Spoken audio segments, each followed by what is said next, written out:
In this video, we will see the remaining steps of agricultural practice. The next step is irrigation. All living beings need water to live, and water is important for proper growth and development. Water is absorbed by plant roots. Along with this water, minerals and fertilizers are also absorbed. Plants contain nearly 90% water. This water is essential because germination of seeds does not take place under the dry conditions. Nutrients dissolved in water are transported to the each part of the plant. This water also protects the crop from both the forced and hot air currents. To maintain the moisture of the soil for healthy crop growth, fields have to be watered regularly. The supply of the water to crops at regular interval is called the irrigation. The time and frequency of these irrigations varies from crop to crop, soil to soil, season to season. And in the summer, the frequency of this watering is higher. Why is it so? Could it be due to the increased rate of evaporation of water from the soil and leaves? So yes, it is because of the in summer the evaporation rate of water is high as compared to the other seasons. So in the summer you need to water the plant again and again or frequently.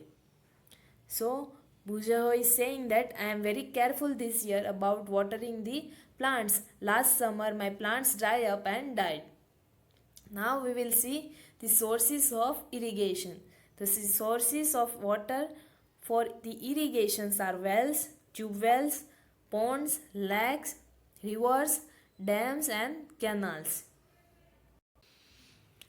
So here in the picture the sources of irrigation is shown to you, that is the wells, tube wells, canals, dams, lakes, ponds, etc.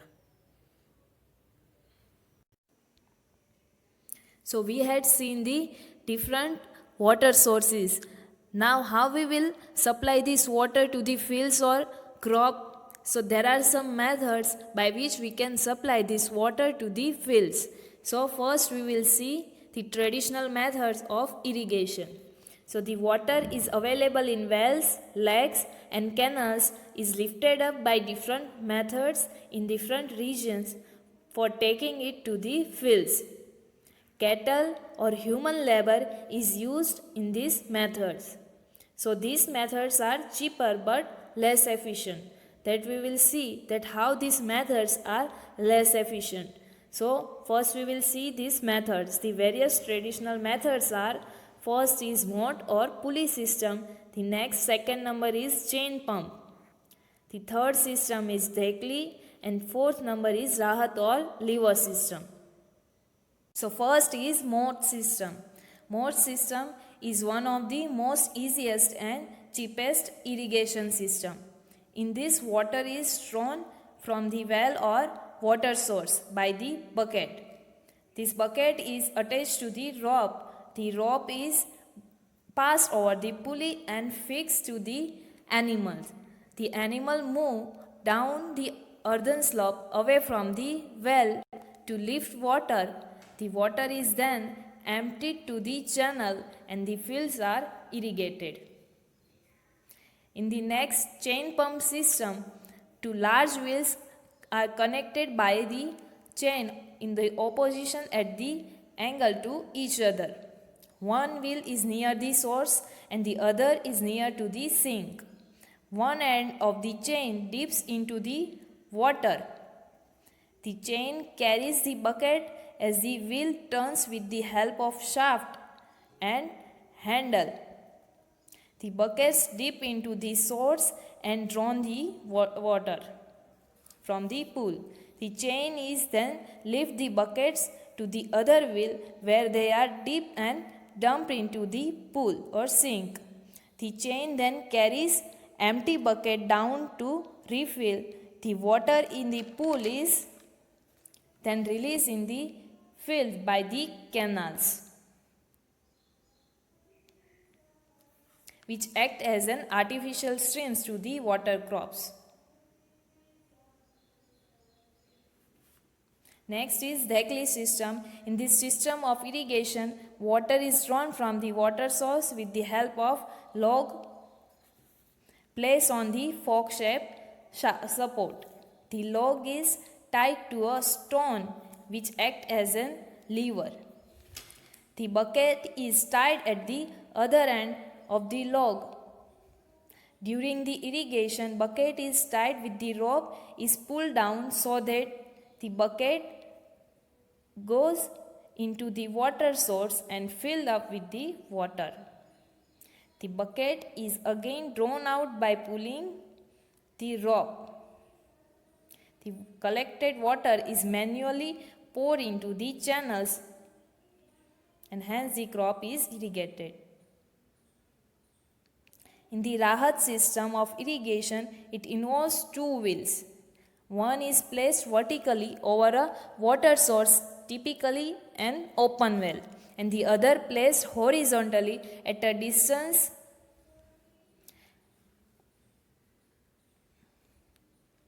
belt of bucket is fixed to the first wheel and the second wheel is connected with the ox and buffalo or camel, or you can use any animals that is tied to the other wheel, and the animal moves, the wheel moves in a circular motion. It gives the motion to the first wheel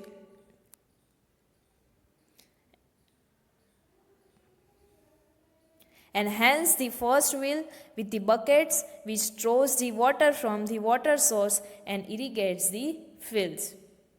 So these are the traditional methods of irrigation.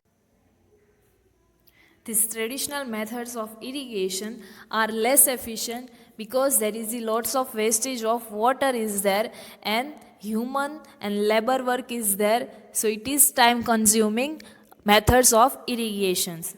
The pumps are commonly used for lifting water.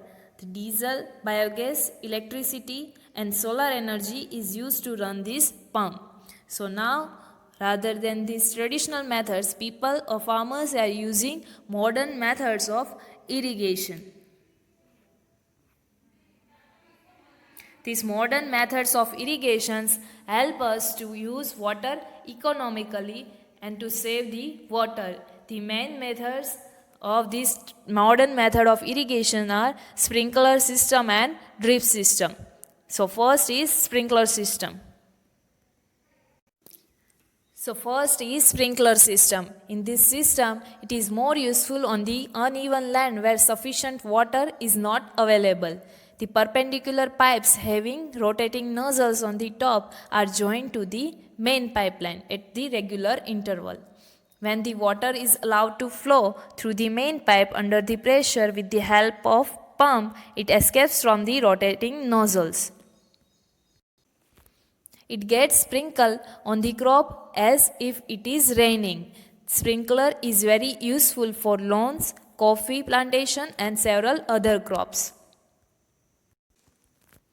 The next is drip system. In this system, the water falls drop by drop directly near the roots. So it is called drip system. It is the best technique for watering fruit plants, gardens and trees. Water is not wasted at all and it is a boon in the region where availability of water is poor.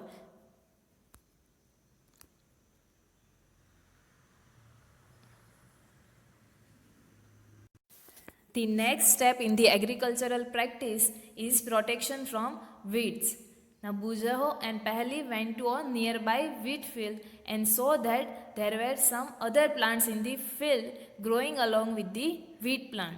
So now Bujaho has questioned that have these other plants been planted purposely? So no, these are not planted purposely in a field. Many other undesirable plants may grow naturally along with the crop. These undesirable plants are called weeds. And the removal of weeds is called the weeding. Weeding is necessary since weeds compete with the crop plants for water, nutrients, space and light. Thus they affect the growth of the crop. Some weeds interfere even in harvesting and may be poisonous for animal as well as human beings. So farmers adopt many ways to remove weeds and control their growth. Tilling before sowing of crops help in the uprooting and killing the weeds, which may be then dry up and get mixed with the soil. So now what is the best time for the removal of weeds? So the best time for the removal of weeds is before they produce flowers and seeds. So now we will see how we can remove these weeds. So the manual removal includes physical removal of weeds by uprooting or cutting them close to the ground from time to time. This is done with the help of khurpi, or a seed drill is also used to uproot weeds. These weeds are also controlled by using certain chemicals, and that is called weedicides. The example of one weedicide is given here, that is 2,4-D. This is 2,4-dichlorophenoxyacetic acid. This prevents crop from the unwanted weeds. These are sprayed in the fields to kill the weeds. They do not damage the crops. The weedicides are diluted with water to the extent required and then sprayed in the fields with a sprayer. Here a farmer is spraying weedicides in the field is shown to you, and he uses the sprayer and he covers his face with mask also. So now Bujaho has the question that do weedicides have any effect on person handling to the weedicide sprayer? So yes, as already mentioned, the weedicides are sprayed during the vegetative growth of weeds before flowering and seed formation. The spraying of weedicides may affect the health of farmers, so they should use these chemicals very carefully. They should cover their nose and mouth with a piece of cloth during spraying the weedicides or these chemicals. After weeding or weedicides, using weedicides, the next step in agricultural practice is harvesting. So harvesting of a crop is an important task. The cutting of crop after it is mature is called the harvesting. In harvesting, crops are pulled out or cut close to the ground. It usually takes 3 to 4 months for a cereal crop to mature. Harvesting in our country is either done manually by sickle, which is shown in the figure, or by a machine called the harvester. In the harvested crop, the grain seeds need to be separated from the chaff. This process is called the threshing. The separation of grain from the chaff is called the threshing, and this is carried out with the help of machine called combine, which is in fact a harvester as well as the thresher. Here in the picture the combine is shown to you, which is used as the harvester as well as a thresher and used to separate grain from the chaff. Now Paheli is saying something. After harvesting, sometimes stubs or pieces are left in the field, which are burnt by farmers. Paheli is worried. She knows that it causes pollution. It may also catch fire and damage the crops lying in the fields. So farmers with small holdings of land do separation of grain and chaff by winnowing. You already studied in the previous class about the winnowing process. It is the separation of grain and chaff or stubs from the grains. This process is used, and in this wind or winnowing machines like this is used earlier, or the farmers which holding small piece of land, they are using this type of machine. Now in our country, with the harvesting step of agricultural practice, some festivals are also associated. So the harvest festivals. After 3 or 4 months of hard work, there comes the day of the harvest, the sight of golden fields of standing crop laden with grain fills the heart of the farmers with joy and sense of well-being. The efforts of the past season have borne fruits and it is time to relax and enjoy little. The period of harvest is thus a great joy and happiness in all parts of India. Men and women celebrate it with great enthusiasm. Special festivals associated with the harvest season are given here, that is Pongal, Baisakhi, Holi, Diwali, Nabanya and Bihu. Then next step after harvesting in the agricultural practice, it is the storage. So storage of produce is an important task. If the harvested grains are to be kept for longer time, they should be safe from moisture, insects, rats and microorganisms. So harvested grains have more moisture. If freshly harvested grains or seeds are stored without drying, they may get spoiled or attacked by organisms, making them unfit for use as well as for germination. Hence, before storing them, the grains are properly dried in the sun to reduce the moisture in them.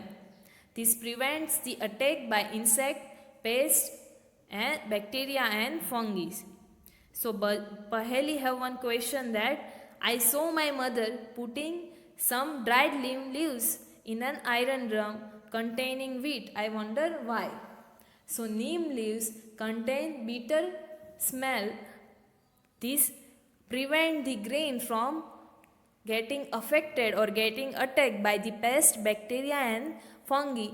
That is why it may be possible that Paheli's mother is using dried neem leaves to store to store grains safely. Here next, the picture of silos for storage of grains is shown to you. Silos are the big tanks which are used to store grains in a larger amount.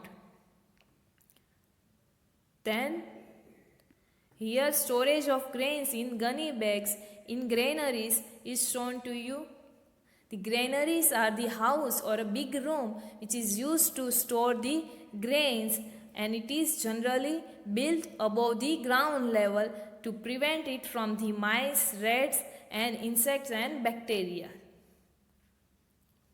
The farmer stores grains in jute bag or metallic bins. However, large-scale storage of grain is done by silos and granaries to protect them from pests like rats and insects, as we discussed earlier. Dried neem leaves are used for storing food grains at home. For storing large quantity of grains in big godowns, specific chemical treatments are required to protect them from pests and microorganisms. So now it's about the food that we are getting from plants. Now what about the foods that we are getting from animals? So food from animals. For that, one activity is given here. Make the following table in your notebook and try to complete it. In that you have to write the food item and which we are getting from the animals and the sources of that food items. The first here given is milk. We are getting milk from cow, buffaloes, she-goat or she-camel. Then after you can write like fish oil that we are getting from fish. Then eggs and chickens that we are getting from hens. You can write honey also that we are getting from honeybees. So after completing this table, you must have seen that like plants, animals also provide us with different kinds of foods. Many people living in the coastal areas consume fish as a major part of their diet. In the previous classes, you learned that the food we are getting from the plants and about that food and the sources of that food. We have just seen that the process of crop production involves a number of steps like selection of seeds, sowing, harvesting and many more. Similarly, animals reared at home or in the farms have to be provided with proper food, shelter and care. When this is done on a larger scale, it is called animal husbandry. Now Paheli has some information and she is giving that fish is good for health. We get cod liver oil from fish, which is rich in vitamin D. So now let me recall that what we have learned from this chapter. So in order to provide food to our growing population, we need to adopt certain agricultural practices. Same kind of plants cultivated at a place constitute a crop, or it is called a crop. In India, crops can be broadly categorized into two types based on the seasons, that is Rabi crops and Kharif crops. It is necessary to prepare soil by tilling and leveling. For that, ploughs and levelers are used for this purpose. Then we had seen sowing of seeds at appropriate depths and distance give the good yield or good crops. Good variety of seeds are sown after selection of healthy seeds. Sowing is done by seed drills. Soil needs replenishment and enrichment through the use of organic manure or fertilizers. And use of these chemicals fertilizers has increased tremendously with the introduction of new crop varieties. Then we had seen supply of water to crops at appropriate intervals is called irrigation. Then weeding involves removal of unwanted and uncultivated plants called weeds. Then we had seen harvesting. So harvesting is the cutting of the manure crop, that is manually or by a machine. We are using combine to harvest or as well as for the threshing purpose. Then we had seen separation of grains. So separation of the grains from the chaff is called threshing. Then after we had seen this step of storage. So proper storage of grains is necessary to protect from the pests and microorganisms. Then we had seen the foods that we are getting from animals. So food is also obtained from animals for which animals are reared, and this is called the animal husbandry. So in this chapter we had seen different agricultural practice, and for that what step we can use to get better yield or better crop. So in the next video we will see the exercise of this chapter or some new extra exercise and solution of this NCERT book. So thank you.